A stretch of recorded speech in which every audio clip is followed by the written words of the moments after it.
Mãe da Lua e Bacurau. A Mãe da Lua era uma índia também, né? Não sei se você conhece a Mãe da Lua. A Mãe da Lua é um pássaro, né? E o Bacurau é outro pássaro também, né? Ah, acho que é o Uracal, não? Que faz um pio muito Sim, ambos. bem sinistro, assim, é um dos... É porque o Bacurau faz assim. Não sei. Amanhã eu vou, amanhã eu vou, amanhã eu vou, amanhã eu vou. Ele fala quase assim, né? Como se estivesse falando. Sim. E a Mãe da Lua é um pássaro que faz assim. Segundo os mais velhos, é essa a versão, né? Na verdade, é uma versão pataxó, né? Sobre esses animais, né? De que o nome do Bacurau era um índio muito solitário, né? E muito vergonhoso, né? E que acabou gostando de uma índia, né? E essa índia era a Mãe da Lua, né?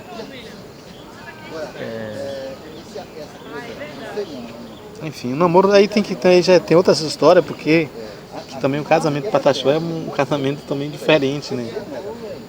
Eles namoram, segundo a tradição pataxó, que é através das pedrinhas, né? Porque o namoro pataxó é diferente do namoro dos índios, né? Dos não índios. Ele namora através de pedrinha. Né? Quando um índio na aldeia, que ele gosta de uma índia, ele não chaveca igual na cidade. Ele namora através de pedrinha. Por exemplo, aqui fosse uma pedrinha aqui. Assim.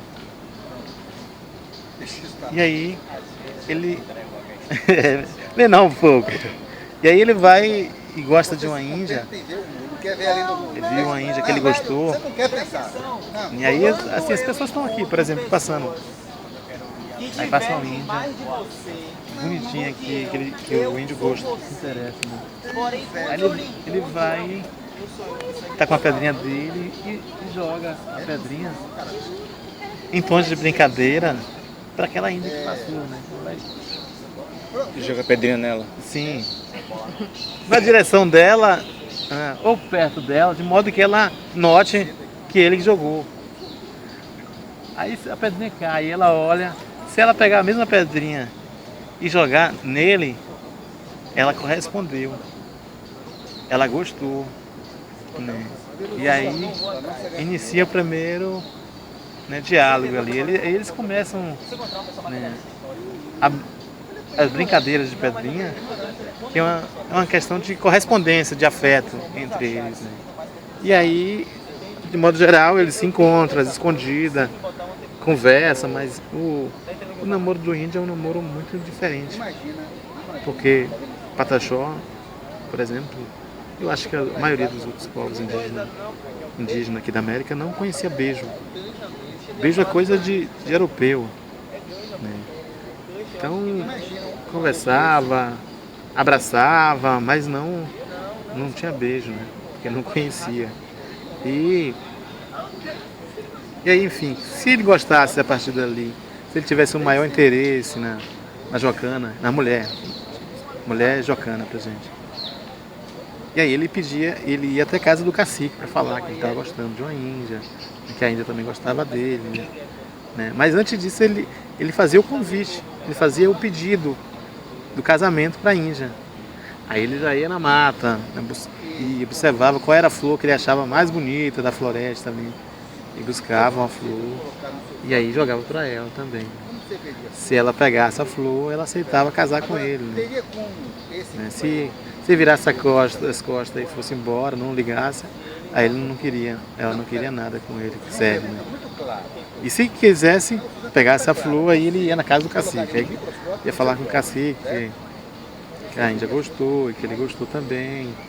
Né? E o cacique se incumbia de ir até a casa dos pais da noiva para falar, né? Aí o índio se sentia mais seguro, que o cacique ia lá e falar que queria casar e tudo mais, e que ela também concordava, e aí marcava para ser quantas luas, né? Marcava a quantidade de lua por frente para fazer o casamento.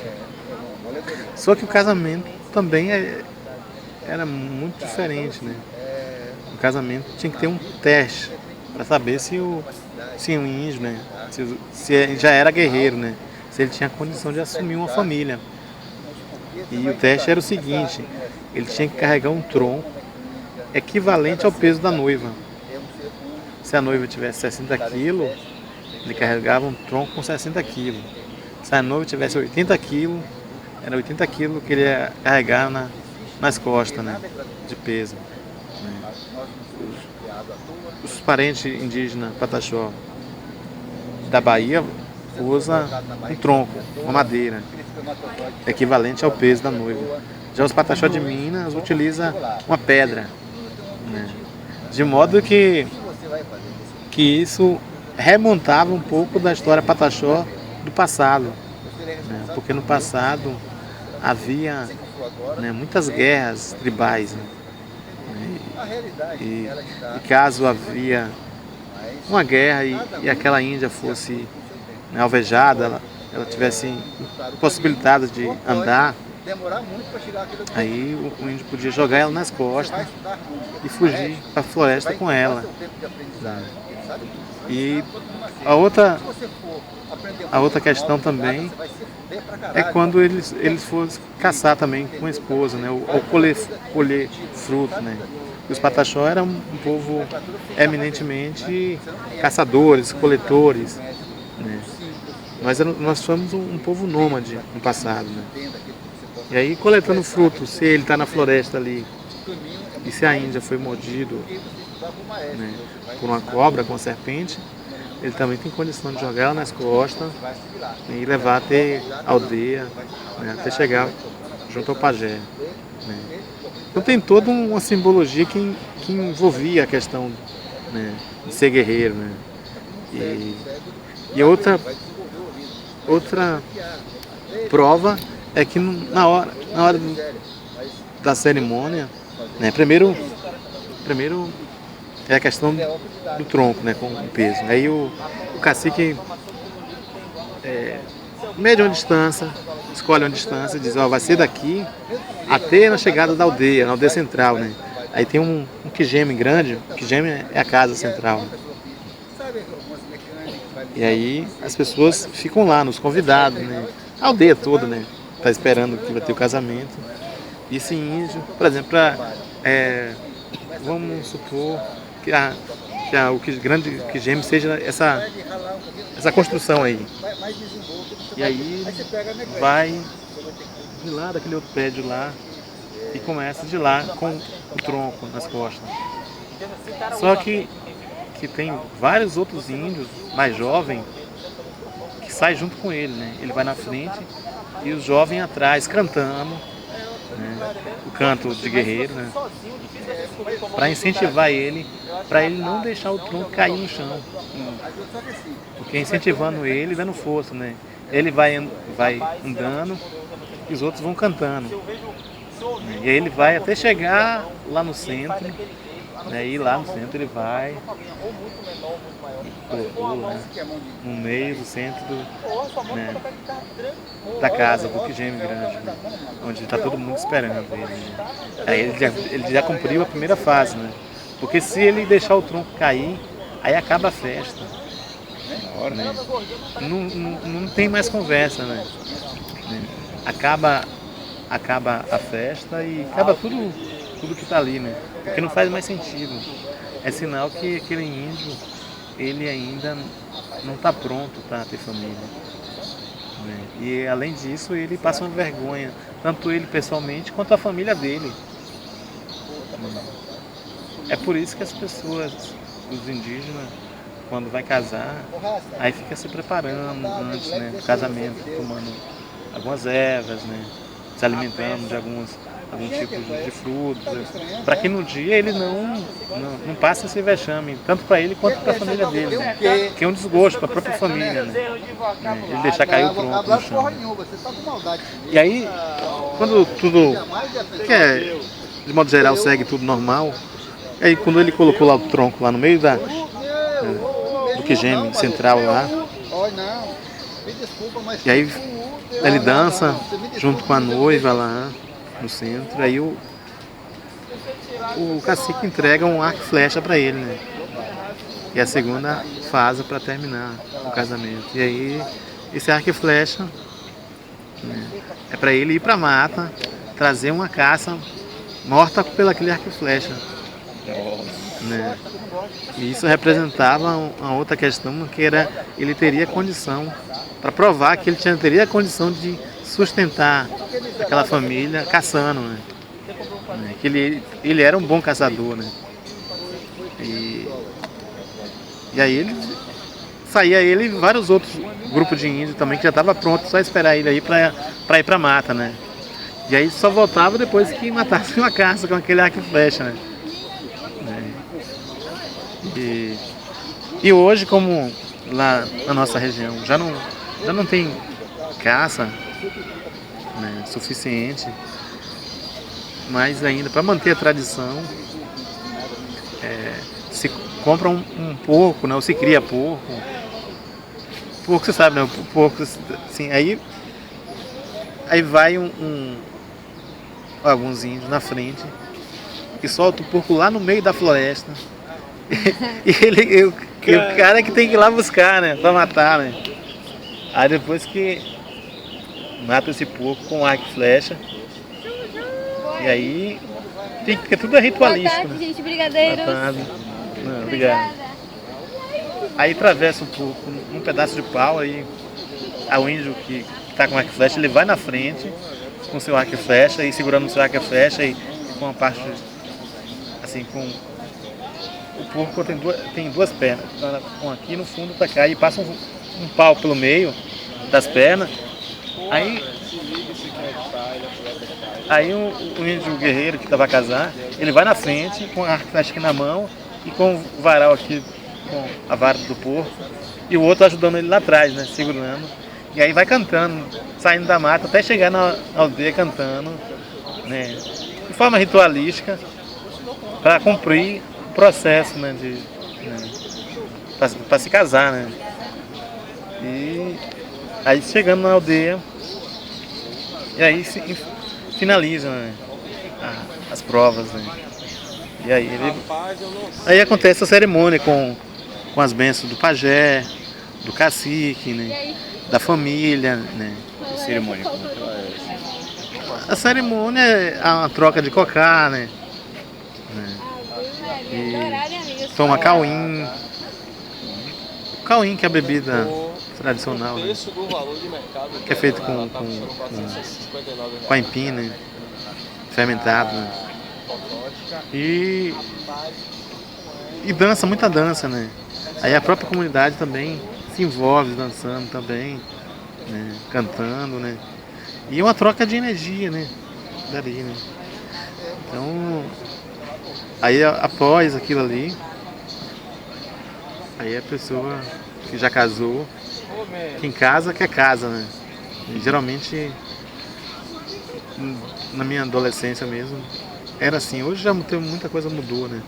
Mas assim que alguém casava, já no outro dia, ou nem demorava muito, ou já tinha, até antes disso, a própria comunidade ia lá e fazia a casa para aquele índio, né? Porque a nossa concepção ancestral diz que não há condição de pessoas casar e ficar na casa do sogro ou da sogra. Na nossa tradição pataxó, isso é quase que impossível, né? Então quem casa quer casa, tem que ter uma casa para ele, né? Porque é uma nova família, né? Aí a comunidade se reunia e fazia a casa, né? E nessa história da Mãe da Lua e o Bacurau também um pouco disso, né? Ele casa, só que no caso do Bacurau, ele era um sujeito tímido e pacato e tudo mais. E ele não tinha roupa, né? Diz assim a história, né? E aí ele pegou emprestado, né, penas de vários pássaros emprestados, né, para fazer a roupa dele de casamento. Né? E, enfim. Aí a história diz o seguinte, aí ele fez pedido para a Mãe da Lua aceitou, né? E aí depois fez toda a cerimônia. Né? Aí, quando está todo mundo reunido, né? Isso era num período que a minha mãe fala que é num período que estava todo mundo, que também os animais eram gente, né? Ela dizia também, né? Se confunde muito, né? A história indígena, de que animais eram, um tempo atrás era gente, depois que eles se viraram e transformaram em outros animais. Né? E nesse período, ela dizendo que estava todo mundo reunido já na festa. E aí o macaco conta uma história muito engraçada, né? E aí todo mundo começou a rir. Só que aí a Mãe da Lua dá uma risada exageradamente, que abre uma boca enorme, né? E o macaco e o Bacurau fica aterrorizado com quando vê a Mãe da Lua vê aquela boca enorme, né? E foge, some dentro da floresta, né? De tal grau que ele ficou aterrorizado. E aí e nunca mais volta, né? Ninguém tem mais notícia dele por causa disso. E aí a explicação dos mais velhos é que diz que a Mãe da Lua, o canto da Mãe da Lua é assim: João foi, não voltou mais. É um canto que diz assim, né? João foi, não voltou mais. Aí o João responde: amanhã eu vou. É o canto dele, né? E aí ele nunca que volta para a aldeia mais. Né? E aí a nossa parenta, a Arissana Pataxó, juntamente com outros estudantes de Belas Artes, transformaram essa história em um vídeo. Sim. Aí tem um videozinho na internet correndo com... Como se chama o vídeo? Mãe da Lua e Bacurau.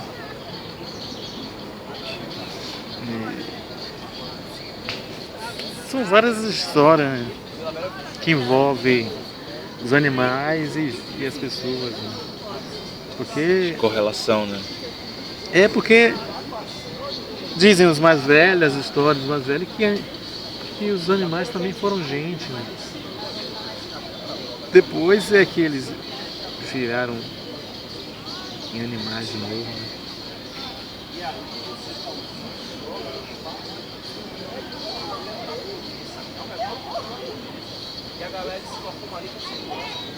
E como é que é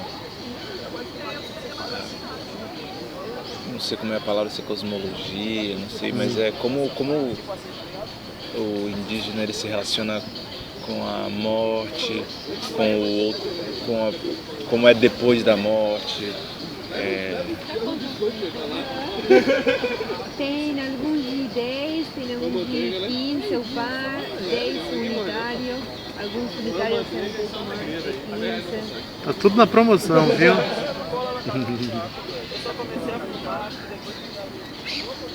Pra gente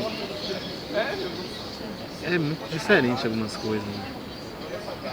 Porque existe a aldeia dos vivos e a aldeia dos mortos, né?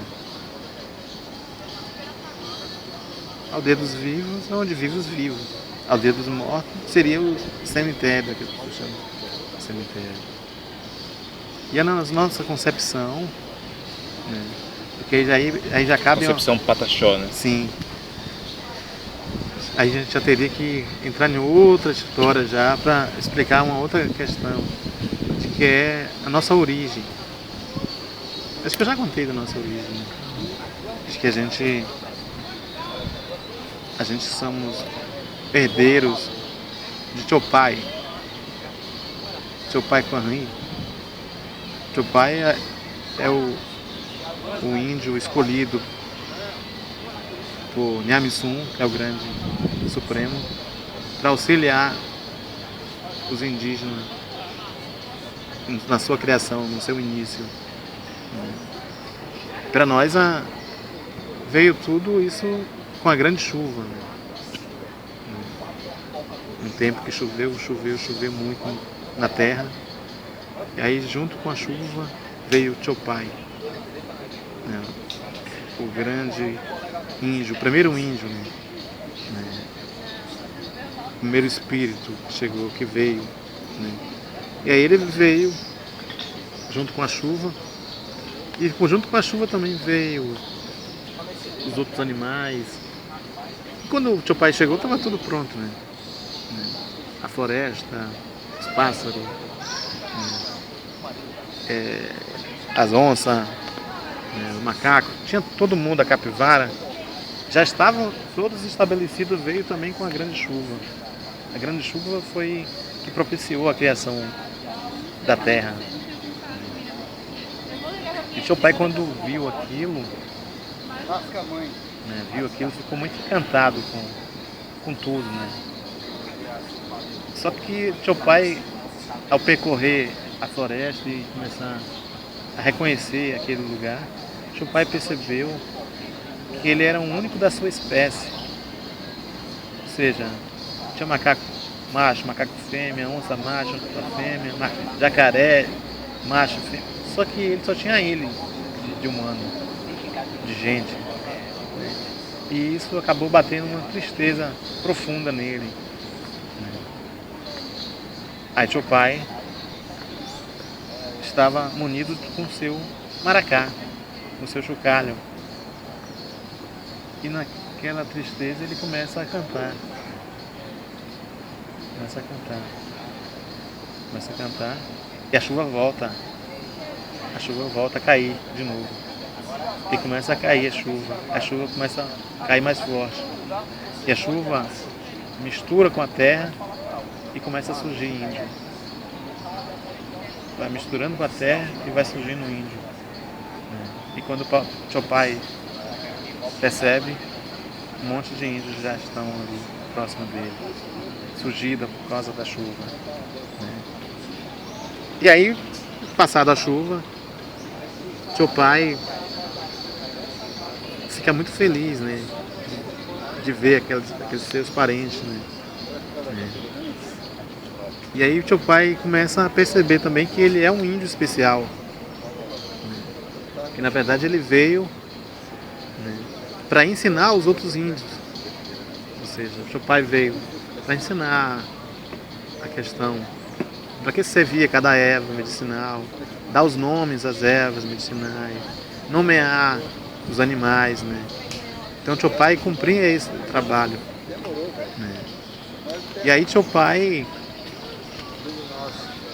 depois de muito tempo, precisava ir embora. Aí Chopai dizia que ele precisava ir, né? E os parentes diziam: Chopai, para onde você vai? Por que não fica aqui com a gente? Ele dizia que tinha que ir embora porque ele já tinha cumprido com a função dele, né? E aí se perguntava: para onde você vai? Aí Chopai dizia que ia para Torrã. Valeu, Nil. Boa tarde. Boa volta. E Chopai depois desapareceu. E nós acreditamos, né, a partir dessa história de Chopai, de que quando nós morremos, nós vamos para junto de Chopai. Chopai está junto do grande espírito Nyamisum. E esse espírito vai, mas ele também retorna, né? E a gente se transforma em, como é que os mais velhos dizem? Transforma em um ser encantado. Um ser que era carnal, agora que era espiritual. E ele volta para ajudar a sua aldeia, mas na forma de espírito, né? É tanto que os mais velhos, quando, né, tem o maracá é um objeto bastante importante na nossa história pataxó.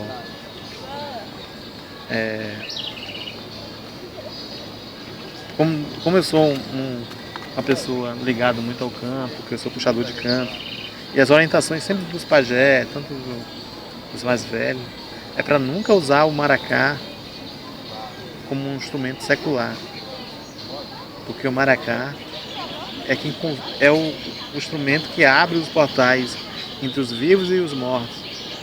Quando você balança o maracá, você está convidando os espíritos dos ancestrais para vir para perto da gente. E por isso o uso indevido do maracá, né, às vezes pode trazer mal para a pessoa, maldição. Né? E quando, frequentemente, quando acontece alguma coisa na aldeia, né, geralmente se também acredita que os seus ancestrais, os nossos ancestrais, os guerreiros, né, que já morreram, eles vão voltar para ajudar também de alguma maneira a aldeia. Então, o mundo dos vivos se intercruza com o mundo dos mortos também. Mas o lugar dos mortos é o lado de Chopai e Nyansun. Mas eles não estão enclausulados lá. Eles também interagem com os vivos. Então é a partir dessa percepção que a gente acredita. Né? Agora, essa... Você ia concluir, perdão. Sim, aí assim, quando morremos, acreditamos que vamos e voltamos também, né? Nosso lugar é o lugar junto de Nyansun e de Chopai. Mas também voltamos para também ajudar a aldeia, né? A resolver os problemas, os conflitos, né? É assim. Agora, essa visão, essa forma de entendimento sobre a ideia da criação, ela é exclusivamente Pataxó ou ela é da maioria das tribos, das etnias? Eu digo isso por uma questão, porque ela se assemelha bastante também a uma ideia da criação também cristã. Com a chuva? Não da chuva, mas alguma coisa a ideia de um Deus, de um filho que vem, da correlação. E aí eu te perguntei se era Pataxó por ser um povo que esteve muito ligado desde a chegada com os portugueses. Né? É uma concepção Pataxó, né? Tem outras concepções. Né? Uma predominante na região do Amazonas é a lenda da cobra grande, né? O mito da cobra grande. Né? A cobra grande que lançou os índios através, né, de cuspidas, né, e já várias questões, né, porque isso é bastante curioso, porque já foi alvo de investigação isso, né, porque quando o indígena contava a história falando que a cobra grande tinha dado 3 cuspidas, um no início, outro no meio, outro no final. Aí, para os pesquisadores, logo dizer, aquela cuspida primeiro é mais antiga. Assim, no sentido de lógica, tentando racionalizar, né? A do meio é média e a última é a mais nova. Para tentar fazer uma pesquisa aí e para tentar sacanear, né, do conhecimento indígena, né? E tentar deslegitimar, né? Aí foram fazer uma pesquisa e verificaram justamente isso na prática. Aí, em vez deles zoar, eles ficaram mais confusos ainda, né? Porque comprovou, né, que aquela primeira cuspida que veio que surgiu aqueles primeiros povos, aquela foi realmente a mais antiga. A segunda cuspida era a média e a última era a mais nova, né? Então tem várias concepções de entender o mundo, né? E a nossa é mais uma história, né? E entendemos principalmente de que cada povo tem seu modo de se ver no mundo, né? Não existe história melhor do que a outra, né? São tudo história. assim como os conhecimentos, são tudo conhecimento, né? E os humanos, na sua ignorância, né, querem impor a sua tradição, a sua cultura ao outro, né? E aí não são somente no sentido das grandes civilizações imperialistas, mas também até num processo religioso, né? Uma religião que quer ser predominante e quer, né, fazer com que todo mundo se torne igual àquela religião, né? E sem saber que há uma possibilidade de vivência entre todas as religiões no mesmo tempo, né? As várias histórias, né? As várias tradições. Não existe algum tipo de religião indígena, né? Como por exemplo existe com branco ou negro, assim, vamos dizer. Existe É preciso lembrar e falar em religião, a ideia de religião está eminentemente ligada à questão capitalista. Aí até o próprio Max Weber vai falar, por exemplo, das religiões protestantes, né, da sua influência no surgimento do capitalismo. Né. As religiões também estão eminentemente ligadas com o poder. A Igreja Católica é uma prova disso, né? Então, pensar em religião como uma instituição é pensar também, né, nesse período capitalista, né, nesse modelo capitalista, né?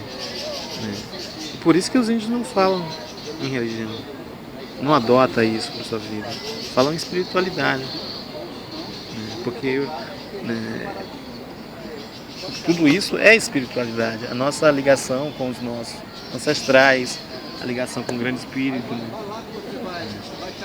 E aí a diferença nossa da nossa espiritualidade, que não adotamos o nome de religião justamente para fazer frente a essas questões, é porque a gente não quer catequizar ninguém. Nós não queremos catequizar, a gente só queremos ser quem somos. Queremos ter o direito de viver a nossa vida. As outras religiões, de modo geral, são predatórias. Predatória é onde que ela chega, que ela quer ser única. Né? Isso aí é tanto no catolicismo quanto, né, no protestantismo. As religiões mais estruturadas, né, a qual chamamos de religião, é tanto que aquelas que fazem frente a isso nem chamado de religião, é de seita, né? Alguns chamados de seita. Né? E as religiões são predatórias. Elas querem chegar e tomar o poder onde elas habitam. Né? E nós, enquanto indígenas, acho que a diferença é eminentemente isso. Né? A gente queremos apenas reproduzir, viver, né, a nossa tradição, a nossa religião, se assim podemos dizer, nossa espiritualidade, sem se importar de querer catequizar ninguém, né? Sem se importar de querer achar que nosso modo de vida é o melhor de todos e que as pessoas, né, devem adotar a nossa religião. Né? Porque é assim que as outras pessoas acham, né? Que as outras religiões acham, né? Que elas é quem é a melhor concepção, a mais desenvolvida, e assim, através de um discurso retórico, né, querem tomar conta do mundo. Né? Por isso é predatória, né? Porque não há possibilidade de conciliação com outras religiões existentes. Né? Ela apenas se acha e reivindica a soberania dela própria. Né? Então por isso que eu digo que nós, enquanto indígenas, né, não nos declaramos como dotados de religião, justamente por isso. E não é porque nós não temos também uma espiritualidade, porque a nossa espiritualidade é eterna com a ligação direta com os nossos encantados, com o nosso grande espírito, Nyamusun. A força vem do grande Criador. Né? E é em Nyamusun que a gente buscamos a força para viver. Né? Buscamos a força para lutar, né, para romper os nossos desafios, né? Existem dentro do Pataxó, não sei a referência que eu vou te passar, se tem como deuses de lugares específicos, como Deus da mata, Deus das águas? Nós não chamamos de deuses, nós chamamos de protetores, né? Porque acreditamos que os protetores da floresta, né? E é justamente isso, algumas discussões que eu faço, que a natureza, a floresta de modo geral hoje está sendo ignorada, né? E está sendo destruída justamente por esse afastamento, né, das pessoas e dos seus protetores, porque, por exemplo, para nós, Catumbaiá é um espírito da floresta, né? Ramanti, espírito da floresta. E esses espíritos, né, meu pai dizia, por exemplo, que Catumbaiá não permitia que os indígenas maltratassem algum animal na floresta, ou que retirasse uma madeira, uma árvore de forma desnecessária, porque Catumbaiá iria punir eles, né? Ou seja, Catumbaiá ia fazer com que ele se perdesse na floresta, né? E se perdendo na floresta ele ia se cortar, ia, né, se machucar, e ali seria um castigo, né, imposto por Catumbaiá, né? Então se perder na mata não é por acaso, era parte do castigo de Catumbaiá, né?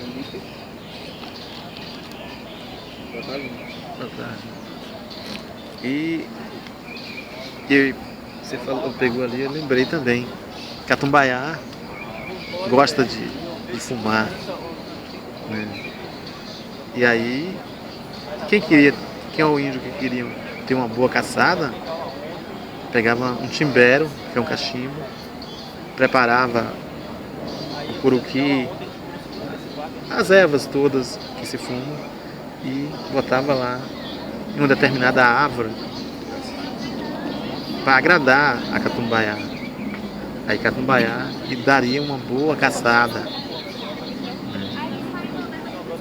Então as pessoas que faziam isso têm uma caçada boa, né? E Catumbaiá também tinha um lugar específico que ela ficava morando, né? Então os indígenas mais velhos sabem onde elas moram, né? E essa concepção de vida é que foi que manteve a mata preservada. Enquanto os Indiri, que são os não índios, entendem a natureza como matéria-prima. Se a natureza é matéria-prima, logo a natureza é um pedaço de papel. Se matéria-prima é qualquer coisa que você tá ali para servir ao homem, e o homem faz dela o que bem quiser, né? Essa ideia de matéria-prima é terrível. É terrível porque perde a razão de ser da floresta, né? E para nós, justamente, sempre nos foi ensinado que a natureza é nossa mãe, a mãe natureza, né? E que a árvore, por exemplo, eu tive na última vez que eu tive numa aldeia lá em Minas Gerais, Pataxó, aí o cacique dizendo, né, vou apresentar para você aqui meu compadre. E assim, até que um grupo de visitantes que estava lá, turista, ficou meio assim, esse cara tá maluco, ele pegou uma árvore enorme lá, ó. Falou, esse aqui é meu compadre, sabia? Vou apresentar ele para você. Aí falando, né, era um pé, acho que de jequitibá, enorme, né? Ele faz parte da minha família aqui também. Aí a Gosto dava risadinha assim, não tem entender direito, né? A relação de familiar que vai para além das pessoas, né? Se você tem um compadre, se você tem um irmão, né, uma árvore que você considera irmão, você não jamais vai destruir, né? Se você tem uma relação de parentesco, de intimidade, né? Então o irmão não é algo que é material que você pode cortar e que se destrói, né? Então, e uma outra coisa que era muito sério, que os pajé, quantas vezes eu vi meu avô falando, né? Se entrar na mata, se tirar alguma coisa, pede permissão a Catumbaiá, né? Ou seja, de alguma maneira, é um mito, é essa história de vida, é a concepção de mundo daquele povo que permite com que aquilo se fique preservado, né? O modo de vida, né, Pataxó colabora para viver em preservação, né? E assim, Ramanti, ela só tem uma vez que ela sai da floresta para ir ao encontro dos homens, encontro da aldeia, né? E isso é justamente no período da festa das águas, porque se nós viemos das águas, então temos uma festa, né? É veio da água da chuva, né? Sim, nós viemos da água da chuva. Aí os mais velhos dizem o seguinte: se a gente veio da água, que a água que nos fez, logo, se a gente ficar doente, a água vai nos consertar. A partir dessa conclusão, se tem a festa das águas, onde todas as crianças que existem naquela aldeia é levada, né, a se banhar. Até aquelas de colo que acabou de nascer, elas também é banhadas com as águas, né? E geralmente a festa corre em torno de um rio, né?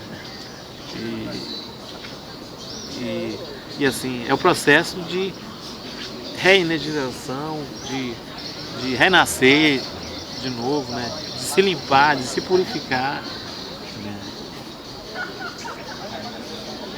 É um momento de integração das famílias, né? Enfim, por exemplo, nesse momento nessas festas mais, que hoje é muito mais, a festa das águas é muito mais realizada nas aldeias de Minas Gerais, né?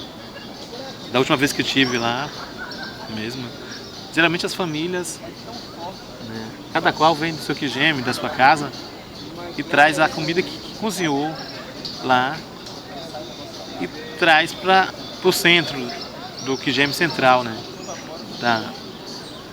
Bom, eu estou tendo uma ceia, festa. Sim, que geralmente os Pataxó tem um quijeme. A quijeme é a casa, não sei se vocês estão entendendo. Sim. Sempre o quijeme maior da aldeia. Aí todo mundo, as famílias todas que cozinham, as famílias levam a sua comida para o meio do centro, né? Não é aquela.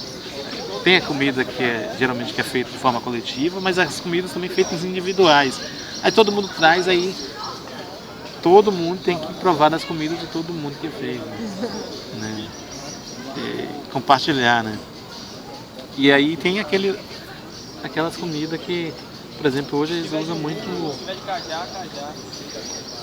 carne de boi, né? Aí abre um boi, um quarto, uma costela enorme, grande de boi, e vai assando ali todo o período da festa. Faz um muquém e vai muqueando. Ah, sim. E vai muqueando todo o período. Então e aquela caça, ou aquele boi, ele vai muqueando e as pessoas vão comendo. Vai tá aqui, tá andando, tá acontecendo a festa, ele vai lá e pega uma lasca de carne e come. Todo mundo, e vai até quando aquilo termina, né? E fora assim, tem os peixes também, a carne que é também assada num buraco, que aí é coberto depois com cinza e com brasa por cima todo. Então tem um monte de comida naqueles dias, né? É muito bonito, né? E a festa das águas, ele tem um dia específico assim que... Outubro. É o período das águas, né? Da chuva. E aí os mais velhos acreditam que todo mundo deve participar. porque é para nos consertar, né? Nos consertar tanto de forma espiritual como de forma física mesmo, né? Porque acredita que a água é renovadora, né? A água tem um poder, né, diferenciado, né? É isso, né? Eu falei isso tudo, não sei nem que era para responder o quê, né? Mas A gente partiu saiu a partir do que eu falei de deuses e você falou que são protetores, a Sim. na concepção. E aí na água também tem Yamani. Como? Yamani é também uma protetora da água.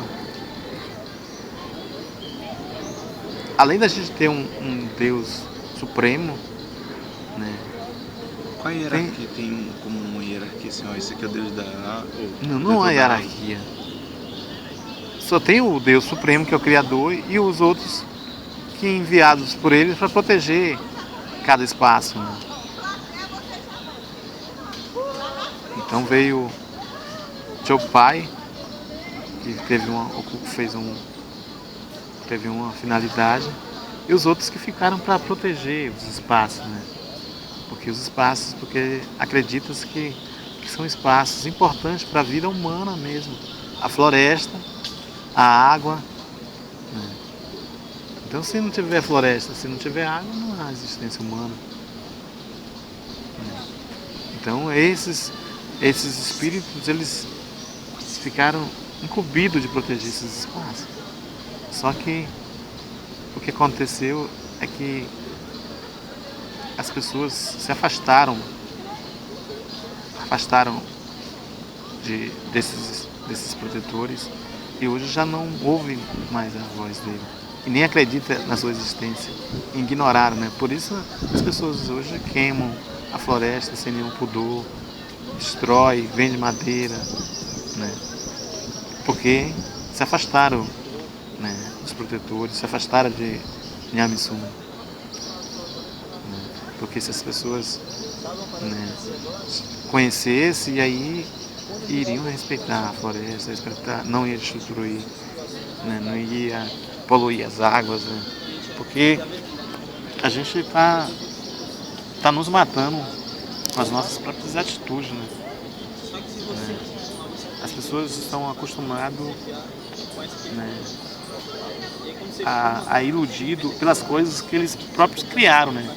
Porque as pessoas hoje querem carro, querem avião, querem casa, e essas coisas que o próprio homem criou estão agora subordinando os homens, né, que são os criadores, né? Então as pessoas querem, o mundo de hoje é o mundo das coisas, não são mais o mundo das pessoas, né? Então é um mundo onde as pessoas estão em segundo lugar, né? Ou em terceiro lugar, sei lá, né? E os mais velhos dizem, né? A gente estamos aqui no mundo de passagem. Nossa função aqui é amar, né? Ser amado, ficar alegre, divertir, ser feliz. E depois voltamos para casa, voltamos para o entorno. Então, cada qual tem as suas concepções de vida, né? Muitos aqui querem acumular coisa, né? Mas esses não existem pessoas assim também dentro, acho que não hoje, que acho que a influência ali em Porto Seguro, não sei como é que é a relação, né? Mas não há dentro também, dentro de uma etnia pataxó, pessoas que também sejam acumuladoras, mas não numa visão de ter coisas capitalistas, mas de ter coisas da natureza, sabe essa... Não sei como você fala, mas o que eu estava dizendo, eu disse logo que tem até índio que tem hoje a mentalidade de rir, de branco. Não podemos também dizer, não, quem faz isso são somente os brancos, é quem destrói e tudo mais. Tem índios que já não mais ouvem a voz do grande espírito, né? Já não está atento a voz, né, dos nossos ancestrais, né? E pelo contrário, até nega a sua existência, né? Então aí perde toda a filosofia, o modo de vida, né? E aí acaba se equiparando aos Zindigui, né? Então por isso que eu estou falando aqui. E como as religiões elas são predatórias, a primeira coisa que ela vai fazer é esquecer, manda dizer assim, ó, isso é bobagem que vocês estão pensando aí, a existência desses seres, jamais, né? Então assim, como a gente está num mundo onde a religião católica chega às comunidades, o protestantismo também chega, né? Fora as outras as religiões minoritárias, né? Então, isso tudo vão influenciando na concepção de vida tradicional pataxó, né? E aí vai mudando, vai transformando, né? E a pataxó deve ser mais... tiveram esses embates mais fortes, né? Por estar tão ligada com os portugueses do início, né? Não sei como os tupinambás, assim, não tem o mesmo embate, por exemplo, do que uma da Amazônia, assim. Os nossos embates são... Imagina, o que talvez as pessoas às vezes não conseguem compreender.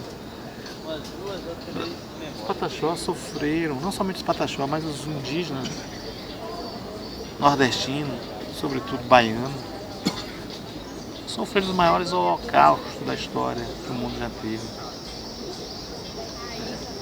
Os holocaustos maiores aconteceram aqui. E o negócio é tão grave que as pessoas que não diz que aconteceu, né? De mais de 5 milhões de índios que a gente tinha aqui em 1500, na década de 60 a gente só tinha 150 mil índios. De mais de 5 milhões. Onde foram esses? Foram exterminados em massa. Foram exterminados em massa.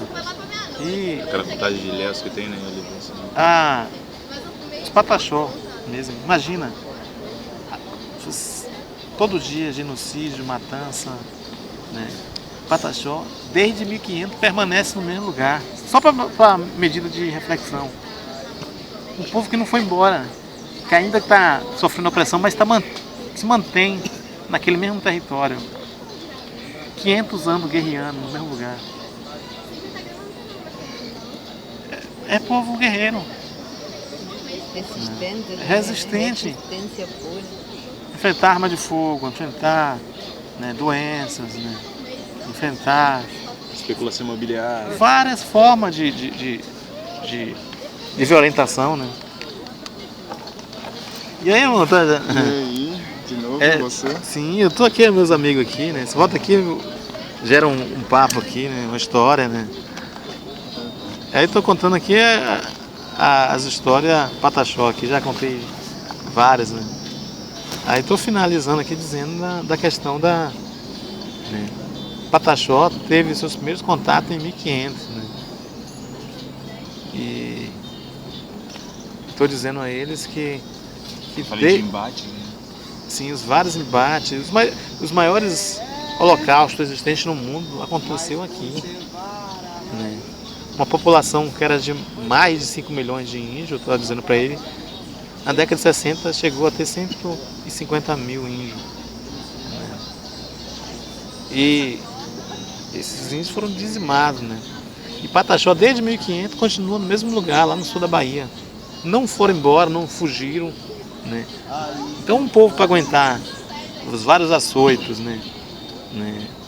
As várias guerras, né?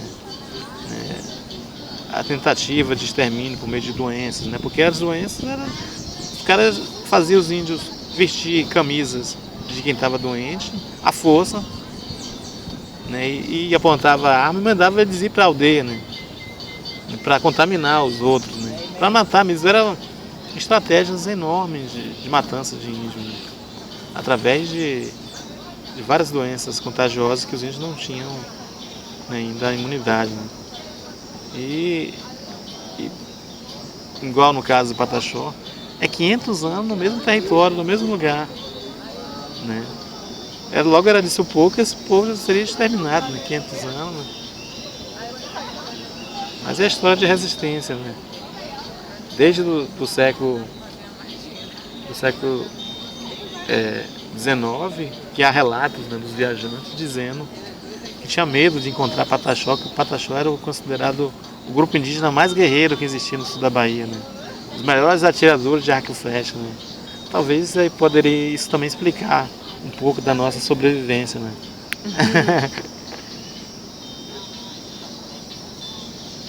Você maneja bem a flecha? Eu não sei não, eu não posso afirmar assim, né, com tanta precisão não, mas eu não tenho muita dificuldade não.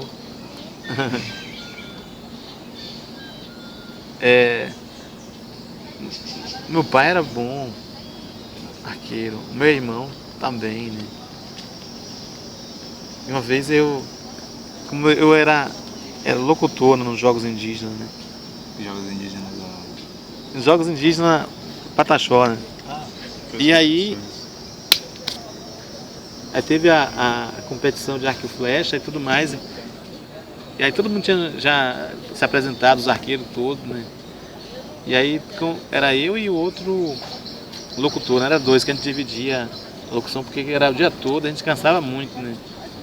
E aí ele fez uma provocação, já quando terminou tudo, eu não tinha dito nada pra ele falou, Taquari agora vai fazer a última apresentação aqui. E me botou numa situação constrangedora, né? Como se eu tivesse combinado com ele, não tinha nada certo, né? E aí alvoroçou o público todo, né? E eu fiquei na situação constrangedora e falei assim, pô, vou ter que agora fazer essa apresentação, né? Aí me trouxeram já um arco e flecha. E por incrível que pareça, eu só dei um tiro só, né? Só um disparo só. Esse disparo foi certeiro, né? Foi no centro.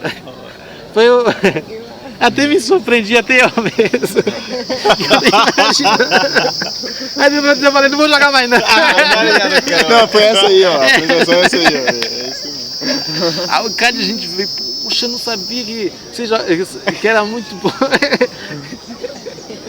Eu pratico, vou lá em Salvador mesmo. Ai, viu? Mas tem... E aquelas 17 flechas antes da primeira cair no chão? Tem aquele lance, fazer a primeira flecha, aí atirar 17 antes da primeira cair no chão. Tem que ser muito bom. Na verdade, uma vez tem situações na vida da gente que às vezes a gente não consegue explicar também, né? Uma vez eu tinha lá na reserva, tinha um pessoal que tinha chegado lá e eu tava com arco e flecha e brincando assim, eu tava vendo aquele caju lá no pé de caju, a gente tava no pé de caju, né? Tá madurinho. Quer que eu tiro ele pra você? Ele falando, pô, não lembro com quem foi. Só foi um encontro que aconteceu. Aí ele falou, tira. Aí eu falei, vou tirar com arco e flecha. Aí todo mundo olhou assim com arco e flecha. Eu falei aquilo de brincadeira também, né? Aí eu fui e atirei o arco e flecha. O caju subiu assim com uma flecha. Quando voltou, pendurado assim, caiu assim, ó, com o caju. Aí deixou todo mundo surpreso, inclusive ele. Mal sabiam eles, né, de que... Aí, rapaz, nesse dia também o pessoal me olhou assim, rapaz, você é um arqueiro de primeira qualidade. Mas eu fiquei, poxa, de novo. Obrigado, né? Obrigado. Ai. Mas são várias histórias de... Mas a minha família são famílias de bons arqueiros, né? Os meus irmãos usavam muito o bodoque. Sim. Sabe o que é bodoque, né? Sim, o de madeira, o não, assim. esse é estilingue. O dock é aquele que você gira? Como é, então? Bodoque é um arco projetado para jogar pedra. Em forma de arco? Sim. Em vez de o bodoque, em vez de ter uma corda, o bodoque tem duas no arco. E aí no meio se faz uma casa, faz um trançadozinho, tipo uma redezinha, de modo que você pega o arco e flecha e faz assim, ó. Meus irmãos eram muito bons de bodoca. Ele caçava muito, né, passarinho, né? Então tem... É uma tradição muito antiga, né? De bodocar. E de arco, de atirar flecha, né? Que viagem, eu não sabia que o Pataxó também era de povo também de guerra, assim, né? Você acha por que Sim. prevaleceu, né? Mas é um povo festeiro também, né? E tem tudo a ver com a nossa ancestralidade também, pensando que é o povo também tem a lua como um ser importante, né? A lua é nossa avó, né?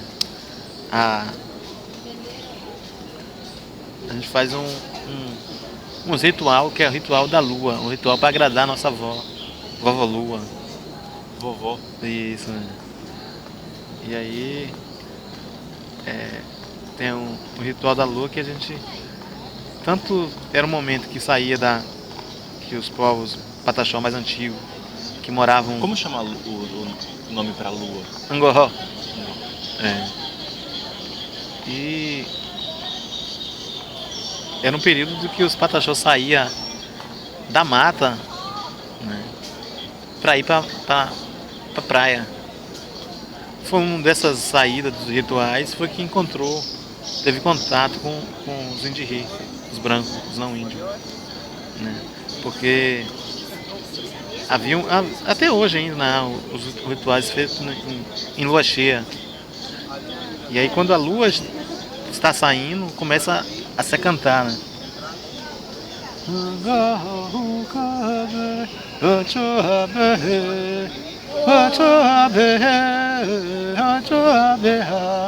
Aí e começa o ritual quando a lua está saindo, né? E isso gera a noite toda, né? Cantando e só come marisco, né? Nesse período, né? Desse ritual, né? E enfim, quando diz que segundo os mais velhos que a gente entrou em contato com os primeiros Indirri foi por conta dessa saída, né? Porque Você era da mata pra ir aí no período dos rituais só é caranguejo, é peixe, ouriço, né? Também pela própria dinâmica do ritual, né? É um período também de purificação também, né? Do próprio corpo também, né? Tem toda uma dinâmica, né? E como os mais velhos contam desse primeiro contato Muito pouco, com o Indirri? muito pouco.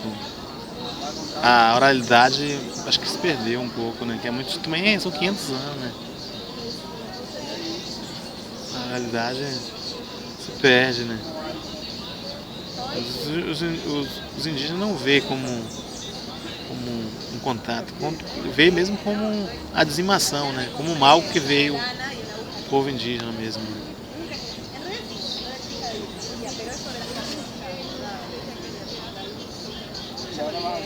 E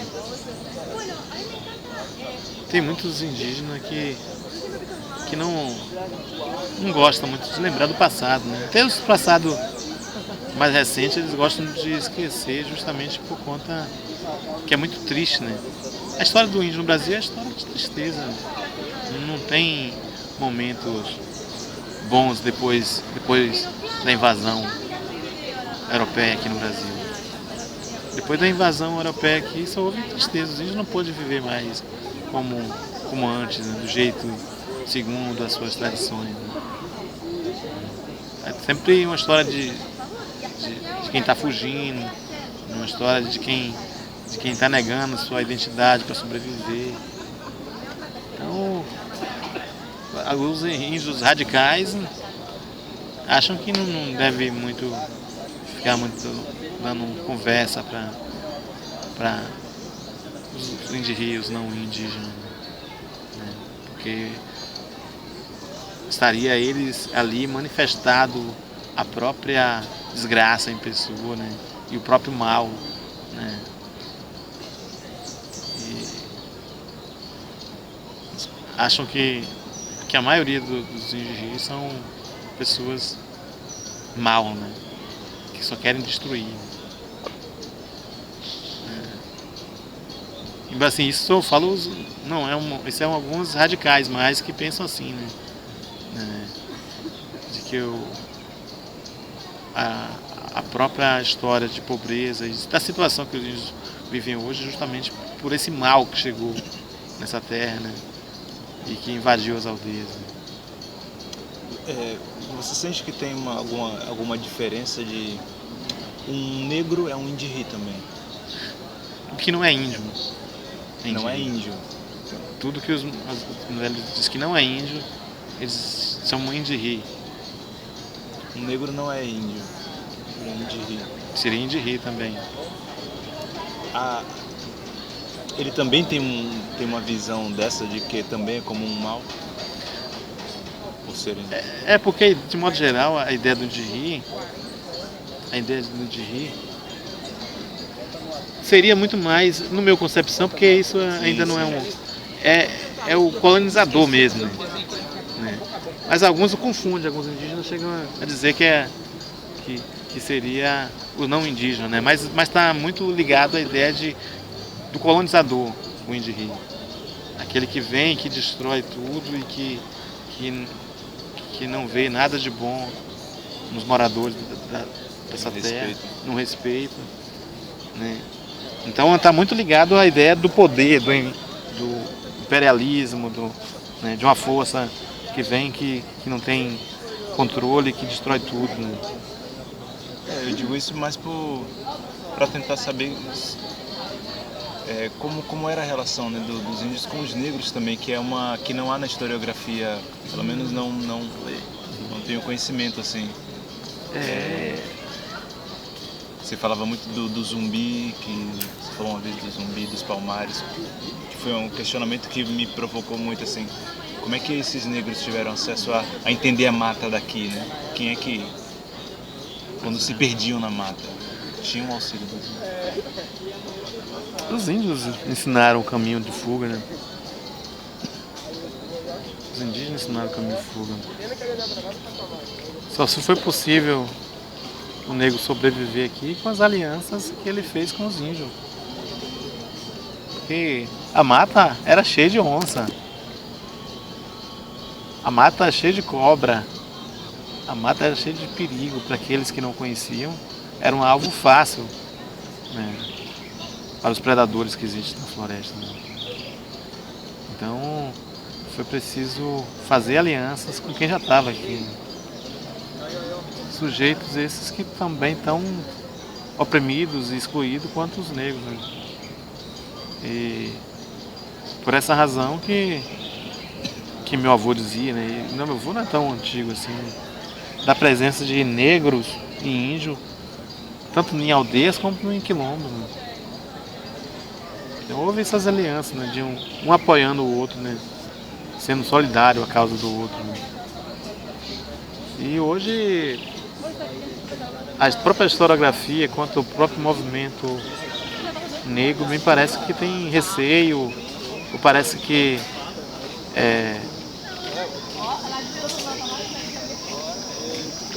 como é que se diz? Boa tarde.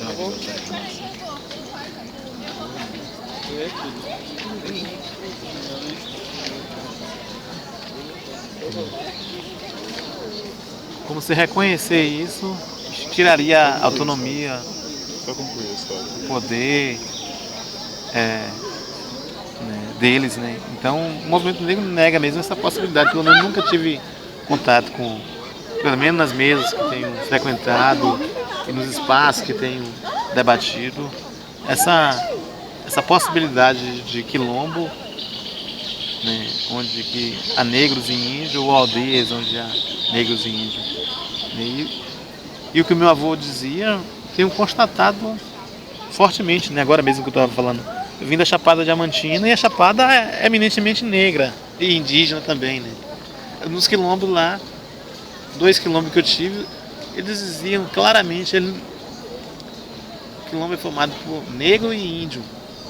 Aí não conseguia entender porque ele falava negro e índio. Não, eu tô falando, não é só negro, é negro e índio. Tem uma parte que se diz negro e outra parte que se diz indígena. Você acha que Não falta na historiografia negra essa relação com o índio? Sim. Não é o que eu tô falando. É a história que diz por si própria, né? Sim. Porque a realidade diz uma coisa e a historiografia diz outra, então muita coisa está nesse compasso aí, né? Aí eu acho que às vezes me parece, não sei se é isso, né? Na verdade é uma hipótese a seguir, de que reconhecer isso teria tirando a legitimidade do movimento negro. Deve pensar aí dessa maneira, né? Não, lógico. Né? É um apoio que foi Né, dado. pelo contrário, tem que ser né? reconhecido. Isso não tira autonomia nenhuma, pelo contrário, acaba apresentando, né, trazendo à tona o processo de solidariedade mútua, né, e as alianças existentes, né, entre esses grupos. Né, e em algum momento os oprimidos têm que se unir em um determinado momento. Né. Seria incoerência se não fizesse isso. Né. E mais incoerência ainda é que são aqueles que não constatam, não vê isso, não reconhecem, né, todo esse processo. Né.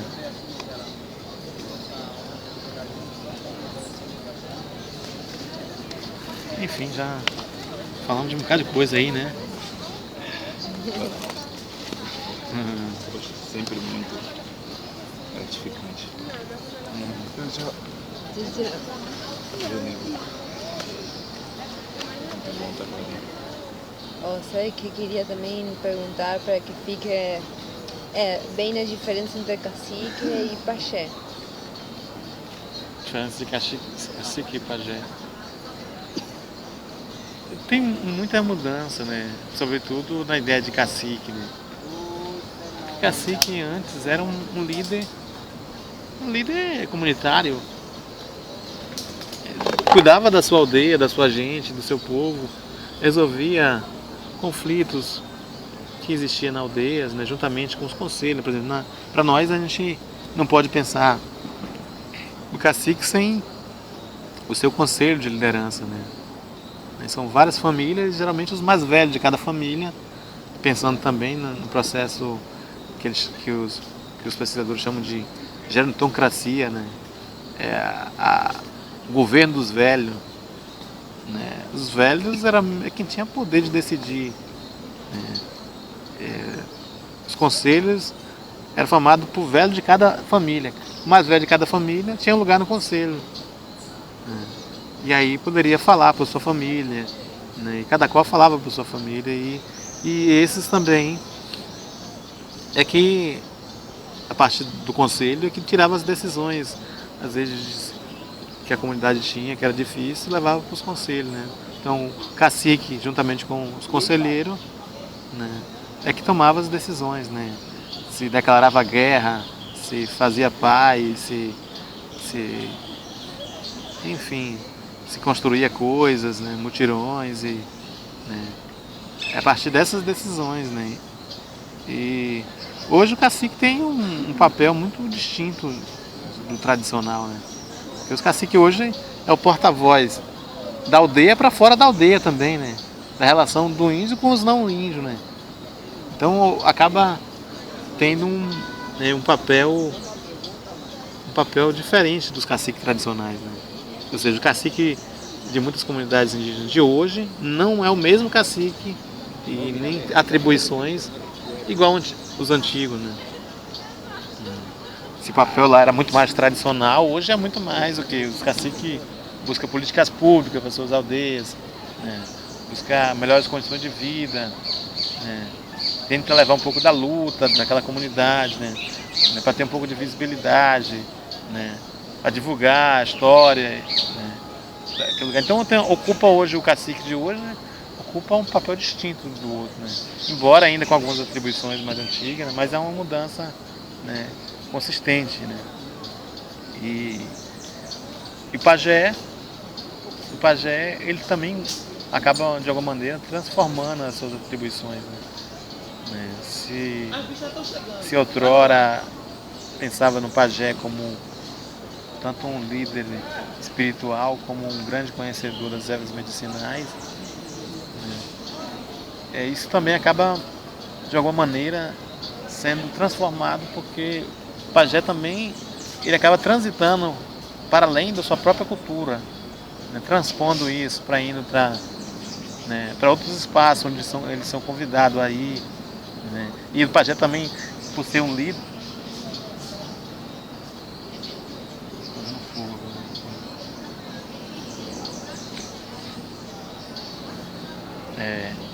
e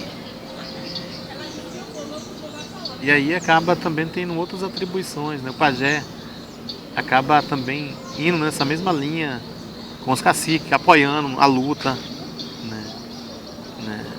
A luta para viver melhor, né? Aí os índios acabam abandonando, de certa maneira, não chega a ser abandonando, mas é vivendo e lutando para sobreviver, no sentido de que logo com suas terras não estão demarcadas, né, que as suas terras estão ameaçadas porque os madeireiros, grileiros entram para tirar as madeiras, e aí é o rio que começa a ser poluído, né? Então as atribuições indígenas já não é mais de viver somente, mas de luta constante, né? E isso vai transformando suas próprias atribuições, né? Não sei se estou sendo compreendido. Sim, completamente. Né? E uma coisa é o índio no seu habitat natural, mais tranquilo, sem interferência de um poder externo a eles, né? Vivendo e aproveitando a sua vida juntamente, mais em harmonia com seus ancestrais, né? Outra coisa é vivendo em conflito constante que a gente vive hoje, né? Então são raros os povos indígenas hoje que têm uma vida muito mais confortável, né? Por conta dessas próprias intervenções dos não índios, né? Porque ainda aqueles que conseguiram demarcar seus territórios, quando os territórios voltam para esses indígenas, o território volta todo complicado, né? A terra já está nua, está desprotegida, né? Está enfraquecida, né? E aí já não gera, né? E não consegue frutificar alguns frutos que antes dava. Então, assim, a terra contaminada com agrotóxicos, né? Um monte de problema. Então isso tudo nem influencia na vida indígena, no modo de ser indígena. Mas são que as pessoas criam outras estratégias, né? Outras formas de viver também, né? Você falou uma vez que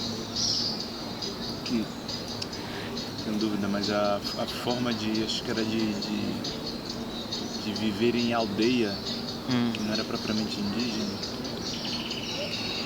Na verdade, aldear é uma ideia de branco, né? Parece até, né, um contrassenso, né? Mas a verdade é que a aldeia é uma ideia, né? O aldeamento é uma ideia de branco, de uma estratégia de dominação. Porque em grande parte os indígenas viviam soltos na floresta, né? O Pataxó mesmo vivia em acampamento, né? Estava aqui, passava um tempo aqui, aí acabou as frutas, acabou a caça aqui perto, segui para outro lugar, né? E tinha um percurso a ser feito, fazia, depois voltava, fazia assim. Porque a vida indígena é vida em círculo, né? Não é uma vida linear. A vida é circular. A roda, o pessoal chama de toré, para nós é auê. O auê é assim, ó. Começou assim, ainda que dê uma volta, mas depois para terminar tem que voltar para ir assim. Porque a minha avó dizia, se fazia assim, Aí desanda tudo. Tem toda uma concepção de vida, encarar o mundo. Mas aí eles era só de acampamento, né? Não era de parar num lugar para ter uma estrutura.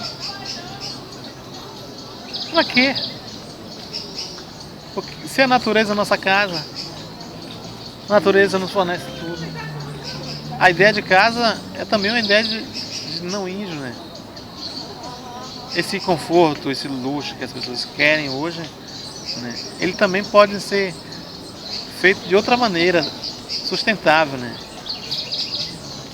Não sei se eu estou sendo entendido, porque é tirar a nossa visão das coisas e ir para as pessoas. Porque hoje as pessoas, o que se vale não são as pessoas, são as coisas. E lá naquele momento o que valia eram as pessoas. As coisas ficavam em segundo plano. Por isso essa mudança de concepção, de às vezes não entendimento, né? As pessoas, casa, isso, aquilo,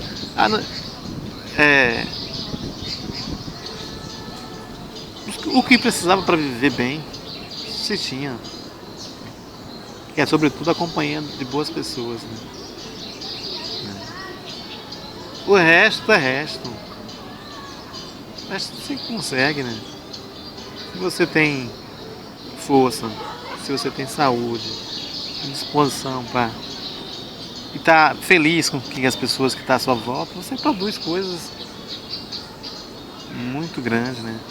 Coisas feitas às vezes incrível que outras civilizações achavam impossível, né?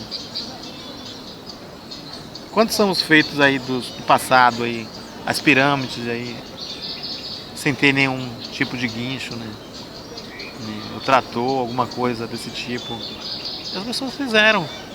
E a civilização de hoje diz, poxa, como é que esses caras fizeram isso e encasca aquilo na cabeça sem entender direito, né? Porque eles lá eram a civilização das pessoas, né? Que valorizavam o ser. Né? Então, se você estava junto com o outro, lógico que a questão coletiva era muito maior, né? Quando se vive em coletivo, se pensa coletivo. Se vive em uma sociedade individualista, se pensa individual. Ao passo de hoje, né, tem uma discussão lá, porque no direito de que um sujeito diz que como é que pode ter um uso capião coletivo? Ou seja, a mente do cara tá num tipo de pensamento que individualista, né? Que tudo tem que ser individual, né? Tudo tem que ser individual, né? Então, assim, quem vive em coletivo, pensa coletivo. Quem vive na sociedade individualista, pensa individual. Quem é do espírito, age segundo o espírito, né? Porque os mais velhos, aqueles escolhidos, né, pelos nossos protetores ou pelo próprio Nyame-Sum, essas pessoas seguem regimentos espirituais. Então todas as pessoas acabam de alguma maneira sendo levadas por aquele movimento, por aquela forma que está em curso, né? Se for uma forma coletiva, as pessoas vão agir de forma coletiva.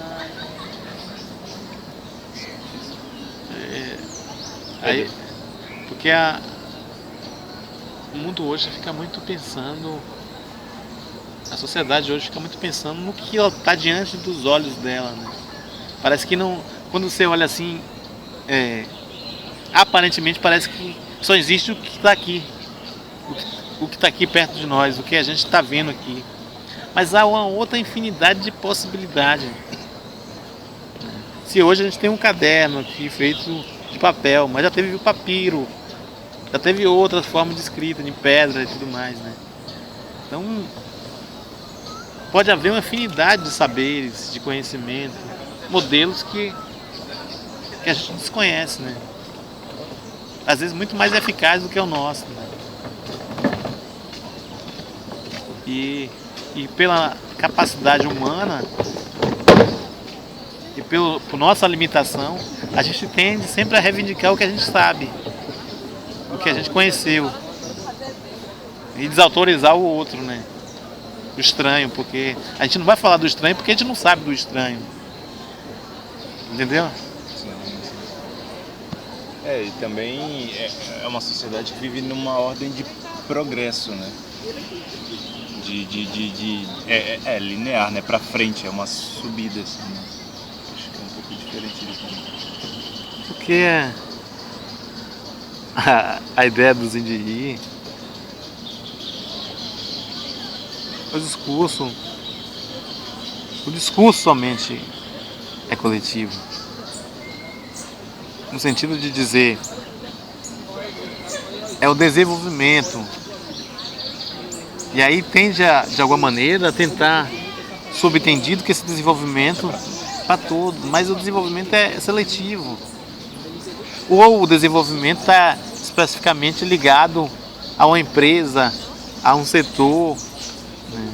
Mais que na sua logomarca, na sua publicização, né? Leva um selo, né, de desenvolvimento para tudo. Então é um país demagogo, mentiroso, né? E que muitos ainda acabam sendo levados por essas influências, né?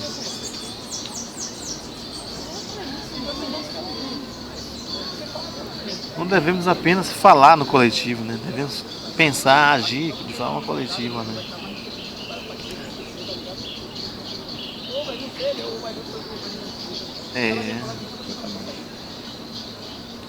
Como diria alguns pensadores, né? Não devemos falar de paz, né? Devemos fazer a paz, construir a paz.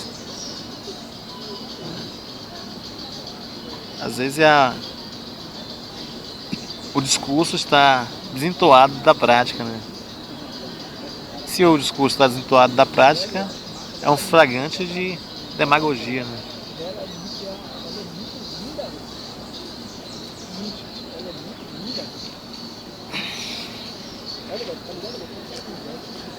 É isso.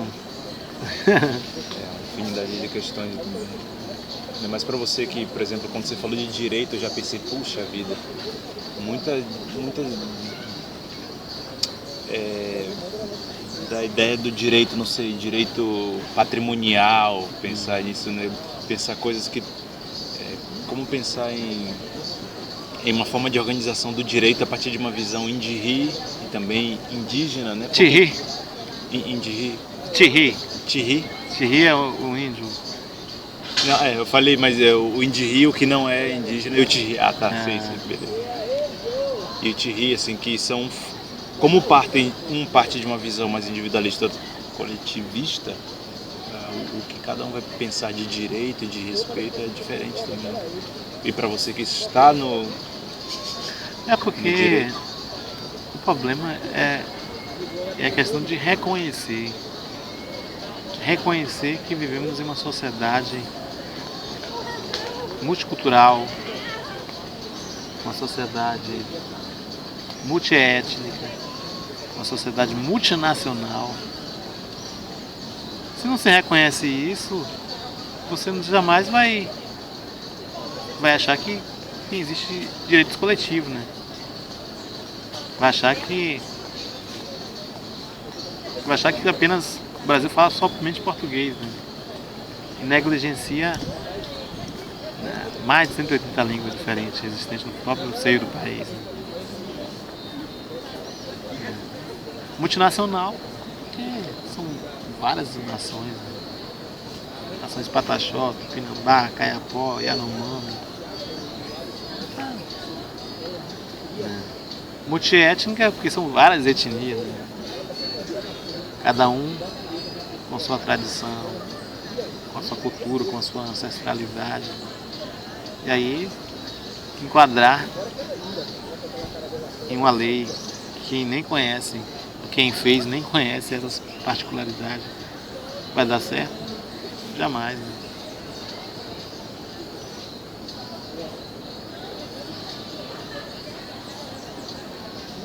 Você já conviveu muito tempo com a nação que não era sua, assim? Um grupo por muito tempo, assim? Não. Ou já assim, né? Agora mesmo, né? Eu indígena, né?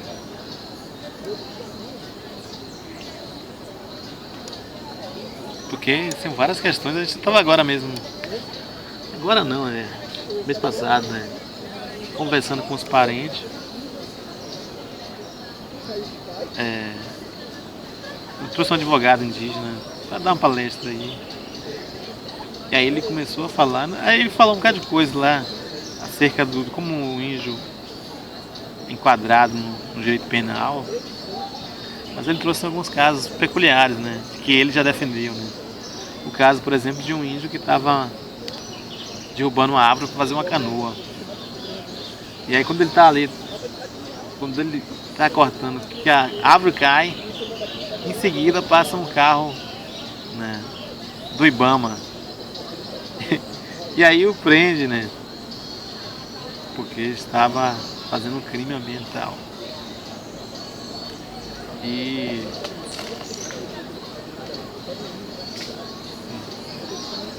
esse índio foi defendê-lo, né?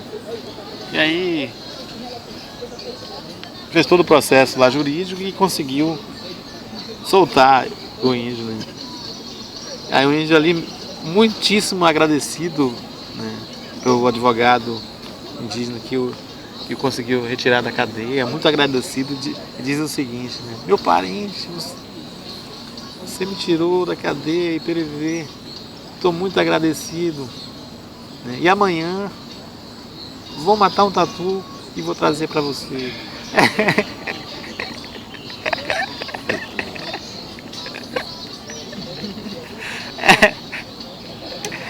Aí o advogado fica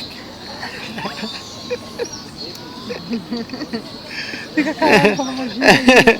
Não vai matar nada. Formiga. como é que vai tirar Crime ambiental. do cara aquilo que ele é, aquilo que ele vive? É que foi uma coisa muito utilizada, né? Dizer que o próprio índio também desmata, ou a questão de fogo, de queimadas, né? A gente sabe do que ele está fazendo, né? Eu uma vez fui pensar mais profundo com isso. Cheguei à conclusão de que a gente sabe muito mais coisa do que é biólogo e alguns pesquisadores, porque o conhecimento que os índios têm é multidisciplinar e é muito assim, é muito grande, porque os parentes lá faziam um ciclo lá na aldeia, por exemplo, de quando estava a época de reprodução, não se comia de determinado animal, respeitando a procriação. E aí ia para a outra área, né, para peixe, né? E quando os peixes estavam reproduzindo, não se podia comer peixe, aí ia para um determinado animal, frutas. Então assim tinha todo um equilíbrio, né? Então o conhecimento indígena é um conhecimento muito abrangente, né? Muitíssimo abrangente. Conhecimento da... Eu agora até esqueci, mas eu acho que eu vou ter que retomar as minhas leituras de Darcy Ribeiro falando da oralidade e do quanto os índios conseguiam contar do seu passado. Até quantas gerações passadas ele tinha na cabeça, né?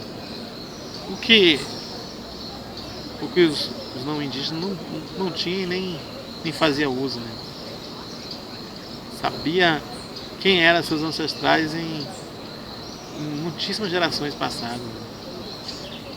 E depois assim comecei a pensar em algumas coisas assim que antes eu não dava conta, né? Não considerava, né? E os mais velhos, eles não possuíam conhecimento da leitura escrita, mas eles tinham um outro conhecimento que supria esse, né?